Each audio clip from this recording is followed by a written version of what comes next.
2025 standard paper में class 10th में आपसे ये क्वेश्चन पूछा गया बेटा। ये क्वेश्चन 5 मार्क्स में पूछा गया है। क्वेश्चन क्या है? कह रहा है कि sides A B and A C and median AD of a triangle ABC are respectively proportional to the sides PQ and PR and median PM of another triangle PQR. Show करना है हमको क्या बेटा? Triangle ABC is similar to triangle PQR. ठीक है, में क्या कह रहा है बेटा कि एक ट्राइंगल ABC की side AB, AC and median AD is correspondingly in equal ratio with the triangle of PQR of side PQ, PR and PM. Means आपको ये गिवन है बेटा कि AB by PQ is equal to AD by PM is equal to AC by PR. ठीक है ना, ये आपको गिवन है और हमें ये प्रूव करना है कि ट्राइंगल ABC PQR के सिमिलर है। ठीक, हमने कंस्ट्रक्शन किया है बेटा, जितना AD है उतना ही इस D को एक्सटेंड किया है। ठीक है ना, एक्सटेंड करने के बाद उसको सी को ई से कनेक्ट कर दिया है। सिमिलरली इस वाले ट्राइंगल में जितना ये पीएम है उतना ही इसको फर्दर एक्सटेंड किया है एमएन तक और फिर एन से इस आर को कनेक्ट कर दिया है। ठीक है ना, यहाँ पर ट्राइंगल आपको एबीडी दिख रहा है, ये वाला ट्राइंगल, और यहाँ पर ट्राइंगल आपको सीडीई दिख रहा है, ये वाला ट्राइंगल। इन दोनों ट्राइंगल को हम कॉन्ग्रुएंट प्रूफ कर सकते हैं। कैसे बेटा? तो हम ऐसे लिख सकते हैं कि triangle A B D and triangle DCE या सीडीई कह दो आप, सीडीई। ठीक है ना, जिसमें क्या है बेटा कि angle D is equal to angle D दोनों में है। ठीक है ना, AD is equal to D है बेटा, आपको पता है क्योंकि ये that is by construction. And BD is equal to DC. BD is equal to DC क्यों होगा? क्योंकि एडी मीडियन है। ठीक है ना, तो कौन सी प्रॉपर्टी लगेगी भाई? Side angle side. तो हम लिखेंगे कि triangle A B D is congruent to triangle CDE. ठीक है ना, बाई साइड एंगल साइड। इसी तरीके से ट्राइंगल पी एम क्यू और triangle R M N, triangle P M Q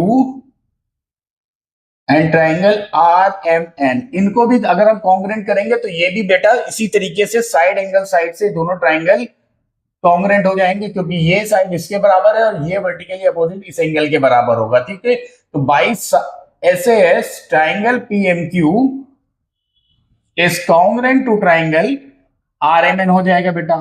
ठीक है ना, अब देखो ये इसके बराबर। अब एक चीज देखिए, यहां पर हमको ये रिलेशन दिया गया था। ठीक है ना, एबी बाई पी क्यू। अब देखो सीपीसीटी से अब जब ये दोनों ट्राइंगल कॉन्ग्रुएंट हो गए तो एबी की जगह आप ईसी लिख सकते हैं, यहां पे लिख सकते हैं AB is equal to EC या सीई। इसी तरीके से जब ये दोनों ट्राइंगल कॉन्ग्रुएंट हो गए बेटा तो पीक्यू की जगह पे आप आर एन लिख सकते हैं। मींस यहां पर क्या प्रूफ हुआ है? PQ is equal to R N by CPCT. ठीक है ना, अब ये जो रिलेशन आपको दिया था, ये रिलेशन क्या था बेटा कि A B by P Q is equal to A D by PM is equal to A C by P are.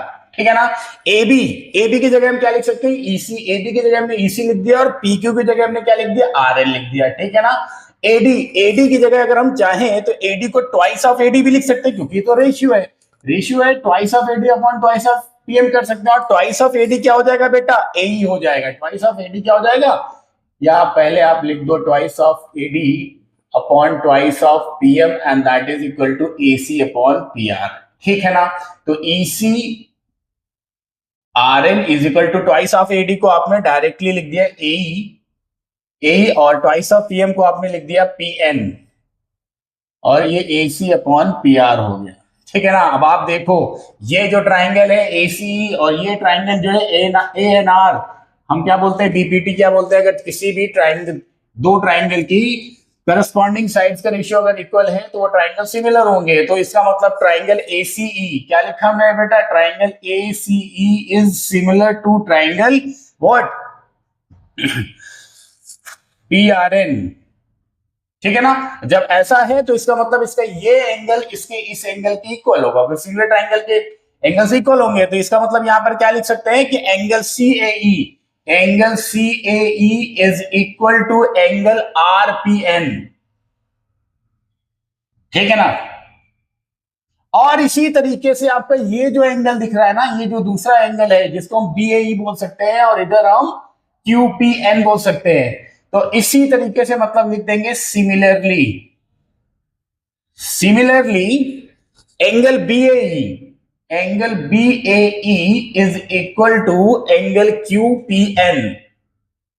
QPN और ये सेकेंड इक्वेशन, इन दोनों को अगर हम उठा के क्लब कर दे, इक्वेशन 1 और इक्वेशन 2 को अगर हम ऐड कर दे तो ये पूरा एंगल क्या बन जाएगा, ये बन जाएगा एंगल, लिख देते हैं यहां पर प्लस करने पर, तो एंगल क्या बन जाएगा, ये एंगल बन जाएगा बेटा angle BAC is equal to angle QPR। ठीक है, angle BAC is equal to angle QPR हो गया। अब आप देखो, अब आपको क्या गिवन था, आप लिखो triangle ABC and triangle PQR। तो ABC में AB अपॉन PQ गिवन था and this is equal to what, AC upon PR, ये गिवन है ना आपको ऑलरेडी।